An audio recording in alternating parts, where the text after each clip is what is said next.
Halo guys, welcome back to my channel. Kali ini aku bakal share 4 hal yang harus kalian perhatikan ketika kalian mau kuliah ke Turki. Perkenalkan dulu, aku Utamin. Ini udah tahun 2024, which is 4 hari lagi aku bakal wisuda. Jadi tujuan video ini aku buat adalah semoga bisa bermanfaat bagi teman-teman yang mau kuliah di Turki. Dan semoga kalian juga bisa ngambil pelajaran dari pengalaman aku, sehingga kalian bisa lebih maksimal untuk kuliah di Turki dan gak ngebuang-buang waktu kalian dengan mengalami kegagalan yang sama dari yang aku alami. Dulu ini berlaku untuk baik kalian yang mau beasiswa ataupun kalian yang mau mandiri. Jadi ini netral aja ya. Yang pertama adalah kota tujuan. Kota tujuan itu kenapa penting banget? Karena yang aku alami dan yang aku lihat di lapangan sekarang di Turki itu banyak juga mahasiswa Indonesia yang dia tuh kuliahnya di Turki tapi di kota yang istilahnya jauh dari kota-kota besar, which is kayak dari opini aku itu kurang banget kalau misalnya kalian itu mau dapat pengalaman kuliah di luar negeri yang vibes-nya sesuai ekspektasi kalian. Saran aku sebisa mungkin kalian ambil kota yang kota-kota besar kayak Istanbul, Ankara, Izmir, dan mungkin kalau misalnya Eskişehir itu masih fine, Antalya gitu. Karena apa? Karena ketika kita tinggal di kota besar, banyak banget opportunity, vibes sebagai international studentnya itu dapat banget kayak environment yang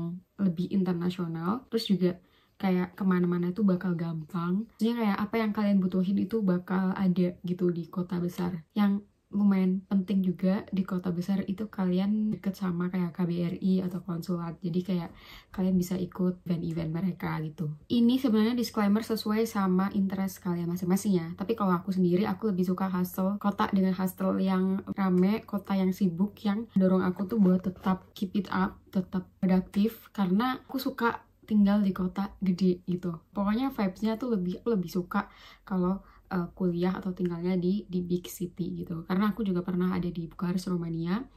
Itu kota juga ya. Jadi emang aku lebih suka tinggal di sana meskipun kayak mungkin rame banyak orang, tapi itu preferensi aku, emang aku suka di kota gede itu. Kecuali kalian pengen yang santai, yang adem, itu mungkin kalian gak masalah kalau misalnya di Turki kalian ditempatin di kota yang rada jauh daerah timur. Tapi lagi-lagi kalau kotanya besar dengan opportunity yang banyak dan kota yang rame, kalian juga harus pertimbangin sesuai sama budget kalian gitu. Kalau misalnya kalian anak mandiri dan emang orang kaya, saranku sih langsung tembak aja di kota gede gitu kan. Kalau misalnya kalian daftar beasiswa juga usahain buat ambil universitas di kota-kota yang besar gitu. Ya nggak kalah penting, kalian harus research dulu tentang universitas yang bakal kalian pilih, universitas yang bakal kalian ambil. Kalian jangan sampai kemakan omongan orang atau omongan agen yang bilang kalau semua universitas di Turki itu setara, semua universitas di Turki itu sama. Itu big no banget ya. Di semua negara itu pasti ada kampus-kampus yang menonjol, kampus-kampus yang emang kayak favorit. Jadi kalian jangan termakan kayak ini tuh semua universitas di Turki tuh sama loh, universitas di Turki tuh setara loh. Kalian jangan sampai kemakan omongan itu sehingga kalian nggak research dulu univnya kayak gimana, ada di kota apa, terus fasilitasnya kayak gimana. Jadi research universitas dulu. At the end, kalau kalian emang orang yang spesial, kalian orang yang pinter, itu nggak jadi masalah. Kalian masih tetap jadi bersinar. Untuk hal-hal yang nggak bisa kita kontrol, kayak fasilitas kampus atau kayak program dari kampus, itu bakalan lebih banyak juga disediakan sama univ-univ yang top di Turki gitu. Jadi saran aku, kalau kalian persiapannya masih lama untuk daftar beasiswa atau daftar kuliah mandiri, saran aku sih kalian siap-siap untuk research aja universitas yang bagus, terus kayak belajar buat ujiannya, atau kalian pelajari juga syarat-syaratnya itu kayak gimana. Karena itu benar-benar kayak bakal jadi privilege banget kalau kalian dapat universitas yang bagus di Turki gitu. Jadi baik beasiswa maupun mandiri, kalian harus research dulu universitas yang bakal kalian pilih. Jangan sampai kalian sampai sini tuh nyesel kayak, oh, kok ini univnya kayak gini sih, kayak univnya kok kecil sih, atau kayak kok kotanya lebih kecil daripada kota aku yang di Indonesia gitu. Jangan sampai kalian nyesel kayak gitu gara-gara kalian gak research dulu. Gak adalah kalian harus perhatikan bahasa pengantar, ini penting banget. Kalian karena mostly kalau kalian kuliah di Turki, kalian harus bisa bahasa Turki dulu, alias harus ikut kelas persiapan bahasa Turki dulu selama 1 tahun jaran lah, 1 tahun kalender pendidikan di Turki. Mungkin ada yang 8 bulan, ada yang 9 bulan. Itu full kalian harus bisa bahasa Turki dulu, ikut kelas bahasa Turki sampai kalian dapat sertifikat. Kalau beasiswa itu sertifikat JBIR ya, J1.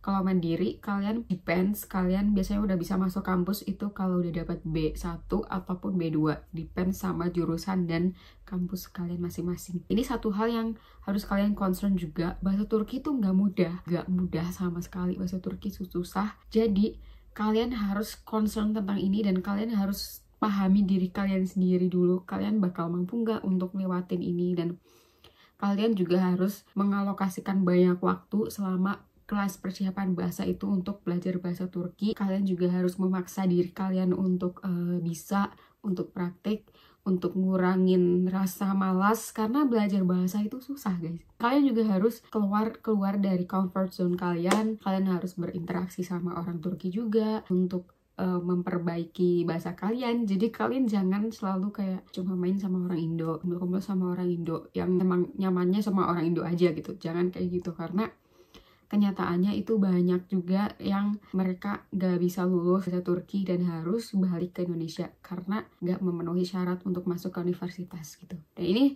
concern buat kalian ya. Kalian juga harus serius dalam kelas persiapan bahasa Turki ini, jangan jalan-jalan mulu gitu. Kalau gak dipaksa itu bakal susah banget, apalagi ini bahasa dan kalian cuma punya waktu kayak 1 tahun untuk bisa menguasai, bisa dapat sertifikat dan kalian bisa lanjut ke universitas, dan harus berkorban waktu, berkorban tenaga. Kayak dulu aku gak suka nonton drama Turki, tapi demi aku pengen bisa bahasa Turki, aku nonton drama Turki, terus aku dengerin musik Turki, itu demi aku pengen bisa dan pengen lulus ujian. Jadi kayak harus selalu ada yang dikorbankan gitu. Jangan kalian pilih nyamannya aja, kalian semuanya sendiri, terus tiba-tiba kalian bisa lolos, itu no. Harus ada yang dikorbankan, harus ada yang dialokasikan gitu. Yang terakhir, ini juga penting dan ini juga banyak banget terjadi di lapangan, apalagi di kalangan pelajar internasional, terutama di kalangan pelajar Indonesia gitu. Adalah kalian harus pilih arah fokus kalian ke kuliah atau fokus ke tujuan awal kalian, yaitu kuliah. Karena yang terjadi di lapangan itu banyak banget mahasiswa Indonesia, baik itu mandiri ataupun beasiswa ya,